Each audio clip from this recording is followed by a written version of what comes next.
Hi, everybody. So we are your instructional coaches, Eric and Kerri from the Larimer campus, but we're really here as your faculty colleagues and coaches talking to you today. We know that you're getting emails and advice from all different levels at the institution right now concerning how you can take your residential courses and put them online for the remainder of the semester. And so we are adding to that bank of ideas and suggestions you're getting. And we really just want to talk to you as coaches, as teachers, as people who've spent over 10 years teaching online ourselves. What advice might we have to offer you as you're thinking of making those next steps? A lot of what you're going to be hearing, you're going to be getting emails from online learning, from your campus deans about trainings. We're not going to focus on that today. We're really thinking more about how do you even start to grapple with putting your class online if you're someone who doesn't teach online. That can just seem, I think, an impossible or super daunting task. You don't even know where to start. So in the next 15 minutes or so, we just kind of want to offer some very basic advice about how you might start thinking about that, and that might help you put the trainings and other things that you're going to be hearing about into perspective. So the first thing that we want to say is that if you haven't already done so, you're going to want to adjust your expectations for how the remainder of the course is going to go. We are not suggesting that you replicate what you are doing in your face-to-face class online. That's just simply impossible. You have a lot of things, a face-to-face class is very dynamic. There's a lot of things that you can do. It's just not going to be that way when you move it to the online setting. So think about creating an experience for your students where they can still achieve the most important outcomes of the class without having to replicate every Mhm. single thing that you do in your face-to-face class, because that is just going to be And I impossible. think just from us to you, coach to, faculty to faculty, that's way too much pressure to put on yourself Yeah. to try to recreate your class in an online environment. Designing an online class is a thing in and of itself. That is an expectation that is simply too high and impossible and not necessary. And so we're really talking about how do you focus on those most essential things that you can do. Whatever plan you set out, make it something that's doable, and find resources to help you do that. But again, don't try to replicate your face-to-face class. Yeah. Um, So you're not going to be meeting with students regularly anymore, but you can still create structure for the class that makes that transition to online feel more consistent and more reassuring for your students.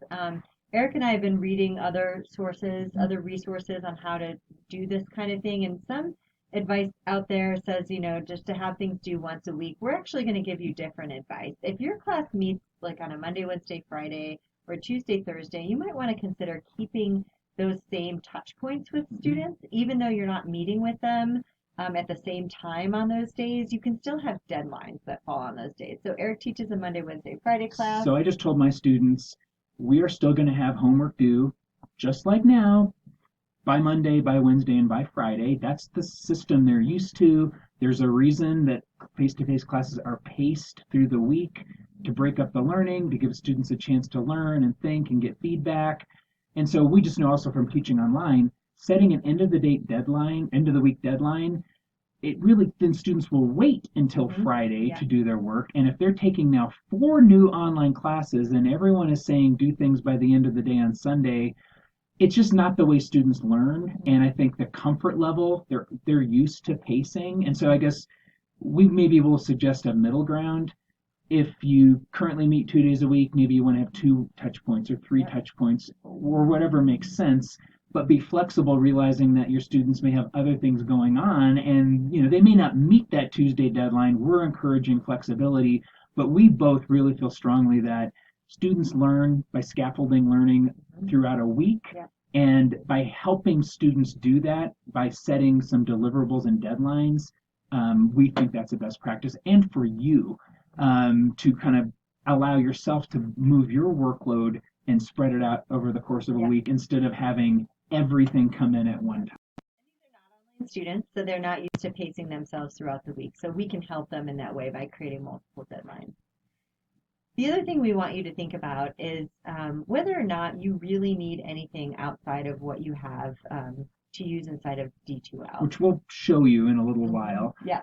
we know there's a ton of other tools out there. We've already heard about people, and you may see trainings about everything from using WebEx to Skyping to Zoom and all of these, multitudes of other interactive things from Padlet to Flipgrid to Google Slides. I mean, you name it. There are a huge number of awesome tools. Um, I guess what we're suggesting is every time you add a new tool that you have to learn, you're adding a cognitive load for yourself, something you're going to have to expect students to learn, and you're really going to be in the position of the troubleshooter and the tech support for that student. And so you're going to be asking them to learn a new software or platform, and they're already going to have a high cognitive load because you're moving your class online. And so I guess our take is if you absolutely need to do something synchronous through WebEx or Zoom, we're here to help you do that. We really think you don't need those tools. We think the tools that are in D2L, the announcements tool, the assignment tool, the quiz Discussion, tool, quizzes, and the yeah. quiz tool, you can teach any class in a robust way and meet most every outcome using those tools that you're probably the most familiar with and students are already the most familiar with. So this is just to reassure you that you should not put yourself in a position right now where you think you need to spend all of spring break or, a couple of weeks mastering these new online tools that, especially if you're not even familiar with what's in D2L. So we think that we would just channel you to D2L. That way students are going to have consistent experiences across all of the courses that are moving online, and you're not giving yourself that added pressure to have to learn more. I'll just add one more thing. Students may be accessing your online course through their phone only. They may not have broadband at home, and so just be aware of limitations on the student side if you're expecting high-tech tools or software or things that they may not simply be capable of using. So we also want to talk with you about thinking about design and what is it that you're actually going to put online for students to work on. Um, as we mentioned earlier, you can't put everything online. And so you really need to start asking yourself, what are the most essential things that my students need to practice between now and the end of the semester to demonstrate proficiency at the key outcomes in my course, okay? So really what you're going to be looking at are the outstanding summative assessments. So what are those big assignments that students are working on in the remainder of the course where most of their grade is probably coming from, and how are they going to practice the skills that are associated with those assignments in an online platform? So a couple of things to think about. I've been coaching some people who have decided they can't use the same summative assessments. So somebody might say, I used to give an exam and it was multiple choice, but it was in a proctored environment and I can't do that anymore. It's just not going to work. So I'm going to have to give a different kind of exam where I ask students 5 critical thinking questions, ones that they can't all collaborate with on the phone and just give each other the answers, and they're going to have to work on it that way. So you may be one of these folks who says, I have to switch out an assignment. I can't do that project or I can't do that test the way that it Group was collaboration originally. that you were going Whatever to it was, do isn't yeah. going to work. But you need to create a new assignment that obviously gets at the same outcomes, right? The things that you want students to be able to accomplish or be proficient at with the class. And so once you have that assignment in place, then you need to start asking yourself, what do students need in order to be successful on this summative assessment? What are the key things that they need to practice? And it can't be everything because you just don't have the space for that anymore. What do they need to focus on? And what tools do I have available to get them there? So, for instance, we're talking about skills. Some of the things, to give you an example, you might be thinking about an exam and what kinds of skills would you need students to practice in order to be proficient and showcase their skills on an exam. Maybe they're going to need to memorize terms and vocabulary and recite and recall. Maybe they're going to be taking formulas or facts and applying to problems or case studies, or they're going to be developing short answer responses to demonstrate critical thinking. And so thinking about what those skills are that they need to practice is a key when we start thinking about actually then designing out the activities that you're going to put in your class. Or if you're the kind of person that gives papers or essays, maybe you're going to want your students to practice skills like summary and analysis or synthesis or response or compare and contrast or argue or do research. And again, thinking about what those particular skills are that you are going to ask students to showcase on those summative assessments. Again, whether you're keeping the same ones or you're retooling them, thinking about those particular skills up front before you really start planning out the day-to-day things that you're going to actually build into your new online course is important. Because essentially you're going to need to make some hard choices when it comes to what do you need students to focus on in these remaining weeks of the course. And so when you're making those hard choices, they should be driven by whatever it is that students need to do on those summative assignments to succeed. So we want to show you a little bit about our online course that we co-teach. It's a learning community, and we feel that we have a very robust online course and that it creates a very effective learning environment for students. And we only use a couple of different tools. So the ones we already mentioned, we use the quiz tool, which we'll talk about in 2 ways. We use the discussion tool in 2 ways. We have students drop papers into the Dropbox, and then a little bit later we'll show you how we use the announcements tool. And so maybe think about how these things might work for you. So what you see up on the screen here is our weekly agenda checklist. So we organize our online class by week. And even if you have been teaching, let's say Monday, Wednesday, Friday, you don't need to have a content module for each day. You can just chunk things into weeks. I think that works well for students. We have a checklist in there for our students so that they know what they need to work on and in what order we want them to work on those things. We do spell those things out in a little more detail, but this just gives you a sense of how we set up the week for students. And we'll just walk you through some of these things that we have them do. And so you'll just note the first thing we have people do is do some reading, and the reading is here in this content module. Start an open discussion. So you want to look at let's open go ahead and look at open discussion. And so we'll just walk through, but just note we do have deliverables due Tuesday, Wednesday, and Friday in this given week. And so open discussion. So I'm going to go up here to the discussion area. And so here we are. We'll come back and talk about this purple thing. This is what we call a writing prompt, but an open discussion that we're doing this week is on willpower. And I'm not actually going to open this because it's got our live students in there, and they're actually talking about some super meaningful things right now. Open discussion runs all week. This is our chance for students to simply get in there, engage with ideas. This is a place where Kerri and I are in there often, if not every day, reading and responding. We're showing students that we're there. There's no right answer to this. This is really the equivalent of the open discussion you would have in a face-to-face class, where there might be a topic or a set of ideas, and the whole idea is just to generate interest and ideas and get people talking and thinking. We have open discussion running all week, every week. When we evaluate open discussion, we're not looking at anything content specific. We are just looking to see that students are engaging, and so it's really great for completion. It is, and part of the reason we do this is to motivate students to be in D2L a lot, right? And because every time a student logs in to do open discussion, they're going to be there to see an email from you or something else. I think an open discussion would work for practically any class, even if all the open discussion is talking about what's going on. And so that is the open discussion. And let's see if I can get back to our agenda. And then we tell students to complete quiz number 7 by Tuesday. And so clearly this means using the quiz tool. And let's go ahead and look at the activities area, and so we can really, go to quizzes. What they're doing at the beginning of the week is a little bit of content acquisition. So they're being exposed to new ideas, and then we're asking them to we're quizzing them on those ideas to get a little bit of mastery over those ideas before we start to delve in a little bit deeper. And so here we go. This is week 8, quiz number 7, and I'm going to preview it just so we can kind of get a sense of what students would see.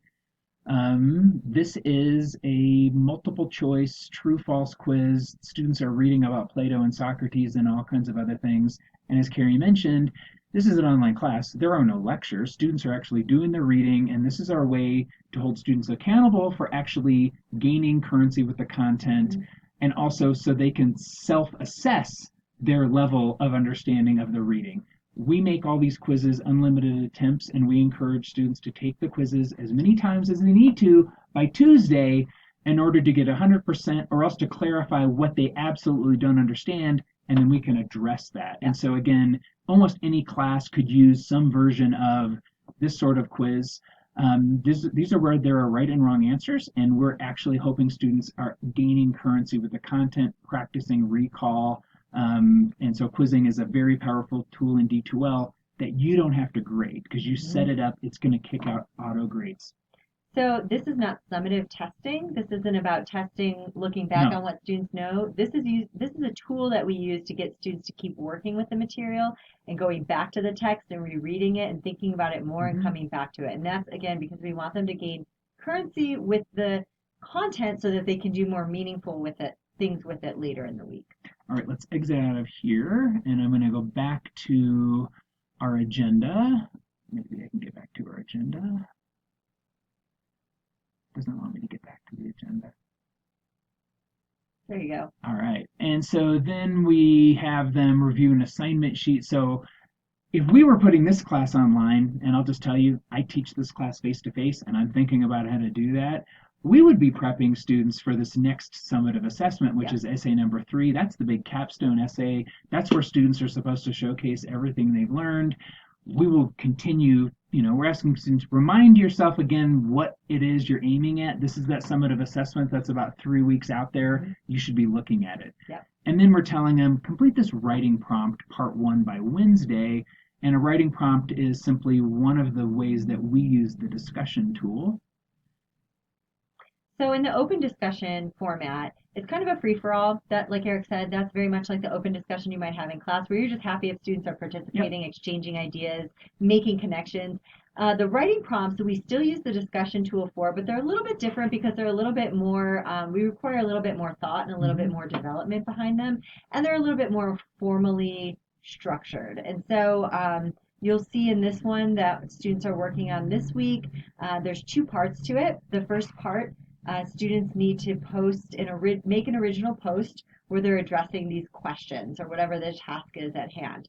And that's due in the middle of the week. But then they have to come back in the next couple of days and they need to engage with their peers because why put something in the discussion area if it's not really a discussion? So thank you, Kerri. The discussion tool is an interaction tool. In fact, we think it would be named better the interaction tool. If students don't need to interact with each other, you probably don't want to use the discussion tool. If there's a right answer, give a quiz. If you don't need students to, this is really a post and reply type of activity in discussions, again, that fits into almost any class.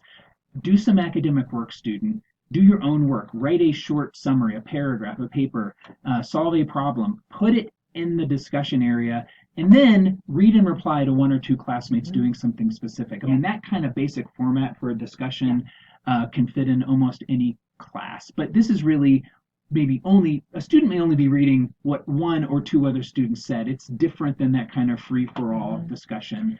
And something else to keep in mind is that if you haven't facilitated a discussion before online, what you may notice is when students respond to each other, they may give each other very surface level responses like good job or thanks, Kevin, I hadn't thought about that before. If you really want students to develop the skill of responding, which is a skill, then help them out by giving them some prompts or some very specific questions that you want them to address in And you their can see response. here, we have something really specific. This assignment is about driving students toward practicing for the essay, where they're going to need to analyze elements, synergize and synthesize elements, and show connections.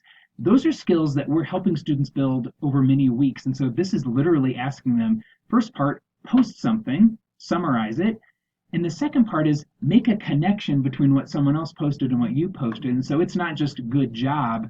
Both parts are critical. I mean, and so we're really then reviewing and giving feedback on both aspects. But I will say, we're not in this writing prompt while it's happening. This is student to student work that we're typically coming in after the fact and looking at. You may want to begin there at first to make sure they're on the right track, but in the open discussion, we're participants, just like you are in a face-to-face class. Students are seeing us in there all the time. We're not responding to every single thing, but we're in there as participants.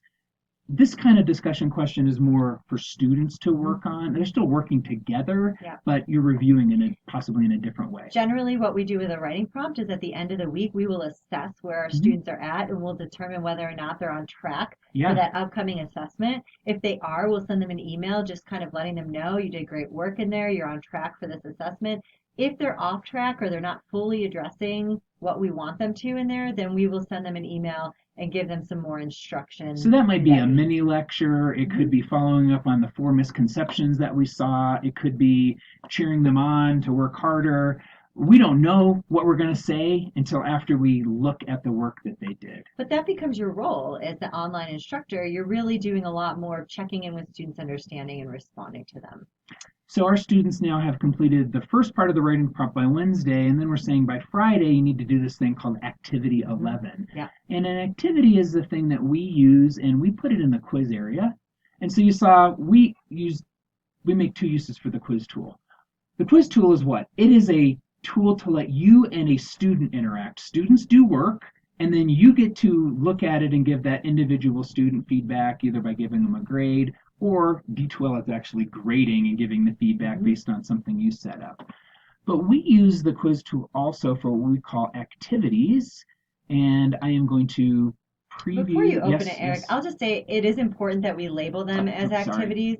And if you're going to use this tool in your class, you're going to want to be very clear with students that activities are not quizzes, even though they're in the quiz tool area. The reason why I say that is because the language of quizzing and testing tends Yeah, to freak students out, and that can hinder their learning if you really just want them to work through an activity. An activity we think of as a guided thinking guided activity. thinking This is activities. like if you were in class and you were giving students a worksheet and you wanted them to work through it on their own without necessarily having a discussion with anyone about it. You just wanted them to do the critical thinking or answer the questions.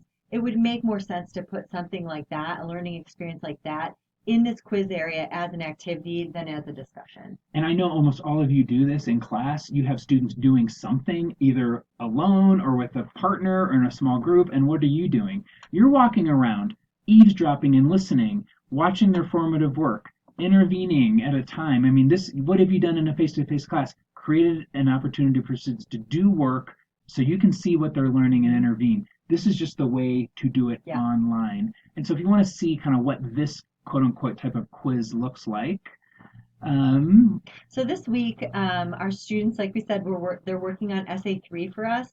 So basically, we are asking them very pointed questions throughout this entire activity that will help them start thinking about how do they take the content that they're reading about for Eric's class and start applying it to the essay assignment that they're going to be working on for the paper, really, that we both end up So grading. you can see this is really just, I mean, it's in the quiz tool, but it is really a series of writing prompts.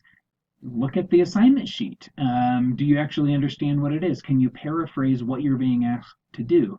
And guess what? Then when we look at this, we can see do they know what they're doing or Mhm. not? And this is a series of questions that students are walking through in the quiz tool. They're then going to submit. I'll just point out there's a little video in here. We want them to Mhm. know a little bit more about Maslow's hierarchy. Mhm. So this is what a way to sneak in a little mini Lecture. lecture and students will actually watch it because they're literally taking it as a quiz that they Mhm. then submit. Students are they're probably in here for an hour Mhm. or more. Working. They have this quiz Yeah. open, they're doing work, they're going to submit this at the end, and then we're going to get to go back and look at and review and give them feedback And I on can it. tell you it only takes me 3 to 5 minutes to review each student's set of responses, and I can tell very quickly at a glance whether they're successfully on track to meet the outcomes for essay number 3 or whether their thinking is off track. And again, that's a place for us to intervene, to send an email, to say, I've seen this common Mhm. misconception coming up over and over again in your work, and I want to address it here. But that's a great place to get your students to practice particular skills and then quickly check to see if they're on track with those Just skills. since we're here, we ask students at the end here a challenge to do a concept map on paper and then send it to us by email. And so lots of students, what do? They just literally pick up their cell phones, they snap a picture of the concept map that they drew, and then they send us that attachment. And so that is a tool Yeah. that almost every student will have access to is a cell phone that they could use to take pictures, send you information. But since we were here, that's what that is. So I think the last thing we really want to talk with you about is the importance of teacher presence in an online class. Your students may feel a little bit like they've been dropped off a cliff when campus closes to them, and they're not here with that class community anymore. And so you can use the announcements tool, the news tool, to be present to your students, to really give them a sense of I'm here, I'm still teaching the class, things are moving forward. I think that would be very reassuring for your students. We do it. We use the quiz or the announcements area. We do weekly updates. We do them by screencast, exactly how we're doing this. And we do think screencasting is a tool that is a go-to tool that you might want to use. We have tutorials on how to use screencasting that you will actually find once you get an email from Online Learning, and we may show you where that'll be. You don't have to do video feedback or videos in your weekly updates if you decide to do them. We do think for your students who are used to seeing you face to face, if you can find a way to put your image, a picture or a video or a screencast, we know online students really thrive when they can make a connection to their teacher. And that face really does evoke that kind of humanness and empathy from students. I think we're all going to need that. And we do encourage you to take the risk, learn how to do a screencast, put it in there. But even if you're just typing an announcement and you're just reaching out to them narratively, we think that teacher presence is really important. Super powerful. So if you can think about once a week, just pick a day, every Monday, every Friday, pick a day just to put up a news item, just so your students can see, okay, my teacher's there, they're frequently coming into this class, things are happening. I think that they would find that really helpful. Is there anything else we're going to show, Kerri? No, I think the only thing we wanted to say is we didn't give you any nuts and bolts in terms of how to build a discussion or how to use the quiz, the tools that you have in the quiz area, because we know that those resources are. And we were going to pull up a website, but we're going to wait. You're going to get an email probably today or soon from Online Learning or from your deans. I know we're revamping our instructor resources where you can get tutorials. So just know that those tutorials are there. If you're not comfortable with which buttons to click on the quizzes or which buttons to click to create a news item, those resources are there. That wasn't the point of this video. This was more to help your psyche and get you kind of headed in the right direction. We're here for you. The other coaches are there for you. Reach out to them by email and stay in touch. Thanks, everyone.